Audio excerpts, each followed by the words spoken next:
आंखें थोड़ी चमक उठी, लेकिन इस समय यिन और यांग के एक Ajivasvara ke satha eka avaza akanaka I. Ajivasvara ke satha eka avaza akanaka I. Oh, क्या ये ब्लू रिवर सिटी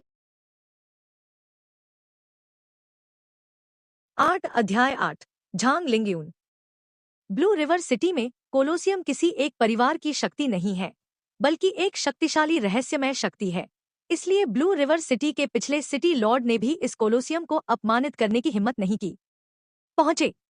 दूर से एक विशाल गोलाकार इमारत को देखकर किन शाओफेंग की आंखें थोड़ी चमक उठीं, लेकिन इस समय यिन और यांग के एक अजीब स्वर के साथ एक आवाज अचानक आई।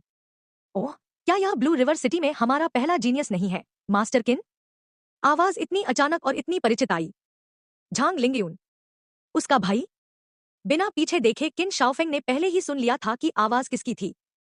उसके दिल में हल्की ठंडक थी और उसकी आंखों में एक ठंडी रोशनी चमक उठी, लेकिन अंत में किन शाओफेंग फिर भी नहीं रुका और सीधे कोलोसियम में प्रवेश कर गया। वास्तव में मुझे अनदेखा करें? हे कमीने! किन शाओफेंग के रवैये ने स्पष्ट रूप से झांग लिंगयून को पूरी तरह से नाराज कर दिया, लेकिन जब उसने किन शाओफेंग के बगल में 2 गार्डों को देखा तो वह मदद नहीं कर सका और अपने आंकड़े को रोक दिया और आगे बढ़ने की हिम्मत नहीं की। उन्होंने स्वाभाविक रूप से पहचान लिया कि किन शाओफेंग के आसपास के 2 गार्ड किन परिवार के बूढ़े व्यक्ति के आसपास के लोग थे। हालांकि वे जन्मजात मार्शल कलाकार नहीं थे, वे अधिग्रहित क्षेत्र में 10 चोटी के मार्शल कलाकार भी थे। ऐसा लगता है कि उस समय के बाद पुराना किन परिवार सावधान रहने लगा। वो परिवार के 2 भाई, बड़े और 2, वास्तव में प्रतिकूल हैं। उन्होंने वास्तव में इस बच्चे को नहीं मारा। कुछ शब्दों को धीरे से बुदबुदाने के बाद झांग लिंगयून अपने चेहरे पर ठंडी मुस्कान बिखेरता है। उसके दिल में थोड़ा तिरस्कार है। हाँ, क्या हुआ अगर तुम नहीं मरे? यह किन शाओफेंग पहले से ही एक है और मेरे झांग परिवार को बकवास पर ध्यान देने की जरूरत नहीं है। मेरे पिता ने और क्या कहा? वो परिवार के 2 भाई गायब हो गए हैं। मेरे झांग परिवार की कुछ संपत्तियों को भी कुछ अकथनीय चोटें आई हैं। नुकसान छोटा नहीं है। ऐसा लगता है कि उस कचरे को मारने की साजिश रची गई है। उजागर, मुझे हाल ही में किन शाओफेंग को उकसाना नहीं चाहिए। कुछ तो मैंने बिग ब्रदर को बाहर जाने भी नहीं दिया। मेरे लिए यह कहना हास्यास्पद है। जब तक सबसे बड़ा भाई लड़ाई जीतता है, तब तक यह ब्लू रिवर सिटी मेरे झांग परिवार का है। एक छोटा किन परिवार क्या है? मुझे अभी भी उससे डरने की जरूरत है, किन शाओफेंग, क्योंकि गोमांस पशु। हालांकि इस समय झांग लिंगयून के पास ऐसा विचार था, यह उसके पिता का आदेश था कि वह उल्लंघन नहीं कर सकता था और अंत में वह केवल इसे सहन कर सकता था। हालांकि जब उसने अभी किन शाओफेंग के प्रति उसके रवैये के बारे में सोचा, तो उसके दिल में अभी भी एक गांठ थी। अंत में इसके बारे में सोचने के बाद झांग लिंगयून की आंखें थोड़ी चमक उठीं, उनके चेहरे पर एक ठंडी मुस्कान थी और कोलोसियम में किन शाओफेंग का पीछा किया। ओह, आज वास्तव में अच्छा दिन है। किन दशाओं जैसे दुर्लभ मेहमान भी मेरे कोलोसियम में आए हैं। जैसे ही किन शाओफेंग कोलोसियम के गेट में गए, एक अधेड़ उम्र के व्यक्ति ने उनका अभिवादन किया। यह अधेड़ उम्र का आदमी इस कोलोसियम का भंडारी है। हालांकि इस पक्ष के प्रभारी का लुक साधारण लग रहा था और कुछ खास नहीं था, किन शाओफेंग जानता था कि यह पक्ष प्रभारी परसों के शिखर पर एक मास्टर था। ऐसे व्यक्ति के लिए किन शाओफेंग स्वाभाविक रूप से उतावला नहीं होगा। एक फीकी मुस्कान के साथ किन शाओफेंग ने कहा, यह इन दिनों थोड़ा उबाऊ है, इसलिए मैं सिर्फ टहलने के लिए आपकी देखभाल करने आया हूं। चारों ओर चलो।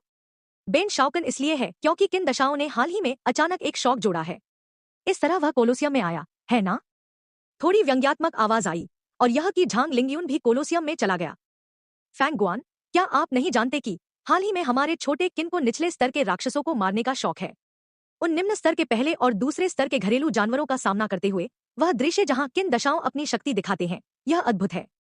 ऊपर किन शाओफेंग की प्रतिक्रिया की प्रतीक्षा किए बिना झांग लिंगयून, जो वहां आए, ने किन शाओफेंग पर विजयी व्यंग्य किया। झांग लिंगयून के शब्दों ने किन शाओफेंग की भौहें चढ़ा दी।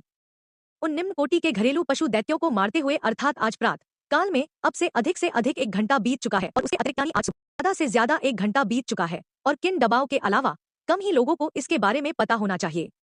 लेकिन इस समय झांग लिंगयून की टिप्पणी ने पहले ही दिखा दिया था कि वह जानता था। ऐसा लगता है कि इस मेंशन में बहुत सारे आईलाइनर लगाए हैं। अपने दिल में एक हल्की मुस्कान के साथ किन शाओफेंग की आंखों में ठंडी रोशनी चमक उठी। गुआन गुआन भी लांजियांग शहर में किन परिवार और झांग परिवार के बीच संबंधों के बारे में बहुत कुछ जानता था, इसलिए उसने झांग लिंगयून के शब्दों के बारे में कुछ नहीं कहा। उसने सिर्फ मास्टर झांग एर कहा और झांग लिंगयून को नमस्ते कहा। 9 जानवर से लड़ना, भाग 1। झांग लिंगयून ने मूल रूप से सोचा था कि अगर उसने किन शाओफेंग पर इस तरह से व्यंग्य किया तो दूसरी पार्टी उससे कुछ चिढ़ जाएगी। लेकिन वह गलत था। फैंग गुंशी, मैं आज यहाँ आया हूँ और करने के लिए और कुछ नहीं है। मैं बस कुछ निचले स्तर के राक्षसों को देखने जा रहा हूँ। यदि संभव हो तो खेलने के लिए बस कुछ वापस ले लो। नजरअंदाज करना, इसे पूरी तरह से नजरअंदाज करें। जैसे कि उसने झांग लिंग्यून के शब्द नहीं सुने हों, किन शाओफेंग मुस्कुराए और गुआनशी फांग से बात की। किन शाओफेंग, तुम। किन शाओफेंग के रवैये ने एक बार फिर झांग लिंग्यून को नाराज कर दिया। झांग लिंग्यून नाराज दिखे और वह किन शाओफेंग की ओर भागे बिना नहीं रह सके। लेकिन फांग गुआन के मामलों को देखने के बाद उसे तुरंत याद आया कि वह अब कहाँ था, लेकिन एक ऐसी जगह जिसे उसके पिता ने ठेस पहुंचाने की हिम्मत नहीं की। अपने दिल में ठंडे पसीने के साथ झांग लिंग्यून ने तुरंत अपने दिल में गुस्से को दबा लिया। लेकिन उसने किन शाओफेंग की तरफ देखा, लेकिन वह और भी गुस्से में था। किन शाओफेंग के लिए उन्होंने अभी भी इसे गैर मौजूद माना और अपने चेहरे पर मुस्कान के साथ फेंग गुआन को देखा। किन परिवार का यह युवा मास्टर बाहरी दुनिया की अफवाहों की तरह हताश नहीं लगता। किन शाओफेंग के प्रदर्शन ने प्रबंधक को उसकी प्रशंसा करने से रोक दिया और वह मुस्कुराया और कहा, ओह, यह मामला है। अब मैं किन शाओ को देखने के लिए ले जाऊंगा। हालांकि यह स्पष्ट है कि इस पार्टी के प्रबंधक झांग लिंग्यून को नहीं भूलेंगे। हालांकि वह खुद झांग लिंग्यून को हे दृष्टि से देखता है, लेकिन एक व्यापारी के रवैये में वह अंत में झांग लिंग्यून को देखकर मुस्कुराया। अगर यंग मास्टर झांग एर को दिलचस्पी है तो हम जाकर क्यों नहीं देखते। किन शाओफेंग को गुस्से से देखते हुए झांग लिंग्यून ने कुछ देर सोचा और फिर दूसरे पक्ष के प्रभारी को सिर हिलाया। ठीक है, मैं सब कुछ संभाल लूंगा। इस पार्टी के प्रभारी के बाद किन शाओफेंग और झांग लिंग्यून कोलोसियम के पिछवाड़े में आए। वास्तव में इस कोलोसियम का पिछवाड़ा आम लोगों के लिए सुलभ नहीं है, क्योंकि यह वह स्थान नहीं है जहां जानवर हैं, बल्कि वह स्थान है जहां निम्न स्तर के राक्षस स्थित हैं और गैर कर्मचारी प्रवेश नहीं कर सकते हैं। हालांकि किन शाओफेंग और झांग लिंग्यून के रूप में इस पार्टी ने इन बातों की परवाह नहीं की। निश्चित रूप से, जैसा कि फेंग गुंशी ने कहा, यह कोलोसियम नए स्तर के राक्षसों के एक बैच में प्रवेश कर गया है। इस पिछवाड़े में पिंजरों में राक्षस जानवर जंगली आभा से भरे हुए थे और पहली नजर में वे एकदम नए निम्न स्तर के राक्षस थे जो कोलोसियम में कभी नहीं गए थे। लेकिन ये किन शाओफेंग की जरूरतों को पूरा नहीं करते थे।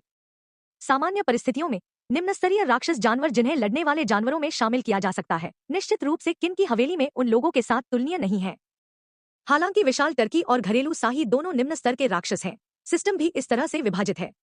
लेकिन किन शाओफेंग समझ गए थे कि उसी दायरे का एक निम्न स्तर का राक्षस यहाँ कोई भी किन हवेली के मुर्गियों, बत्तखों और बत्तखों को मार सकता है। तो इन निम्न स्तर के राक्षसों की कीमत निश्चित रूप से कम नहीं है। काश यह इस बार अच्छा नहीं होता। मेरे पास बहुत सारे सोने के टिकट नहीं है और मैं कुछ नहीं खरीद सकता। किन शाओफेंग मुश्किल में था। वह सिर्फ 1000 से अधिक सोने के टिकट लेकर आया था और अधिक से अधिक उसने 2 या 3 निचले स्तर के राक्षस खरीदे। इस दुनिया की दौलत भी सोने और चांदी से मापी जाती है। सोने का एक तेल चांदी के 12 टन के बराबर होता है और हजारों टन के सोने के टिकट वास्तव में काफी अधिक होते हैं। आखिरकार एक औसत परिवार के लिए 1 दर्जन चांदी का महीने का खर्च ही काफी है। मुझे नहीं पता कि 2 युवा मास्टर्स के पास कौन से राक्षस हैं। मुझे छूट मिल सकती है। इस समय फेंग गुआन ने अपना मुंह कहा। हालांकि यह एक छूट थी। उसने इस समय किन शाओफेंग और झांग लिंग्यून की आंखों में देखा जैसे उसने 2 मोटी भेड़ें देखी हों। वह देख सकता था कि किन शाओफेंग और झांग लिंग्यून के बीच एक संघर्ष था, लेकिन जितना अधिक हो उसके लिए उतना ही बेहतर होगा। आखिरकार प्रतियोगिता से पहले संघर्ष होता है। केवल प्रतियोगिता से ही वह बहुत पैसा कमा सकता है। यह अफसोस की बात है अगर स्टीवर्ट जानता है कि उसके पास केवल 1000 से अधिक सोने के टिकट हैं। मैं 1000 से अधिक सोने के टिकट, मुझे नहीं पता कि उसके पास ऐसा कोई विचार होगा या नहीं। यह देखकर कि फांग गुआन इतना उत्साही था, किन शाओफेंग ने एक अजीब सी मुस्कान दी, फिर झिझकते हुए कहा, ठीक है, वास्तव में मैं। लेकिन इससे पहले कि किन शाओफेंग कुछ कह पाता, झांग लिंग्यून ने तुरंत व्यंग्य किया और कहा, हम दशाओं किन फेंग गुआन को निराश नहीं करेंगे। किन दशाओं के वर्तमान शौक के साथ यह अनुमान लगाया जाता है कि फेंग गुआन बहुत पैसा कमा सकते हैं। यूपी 10 अध्याय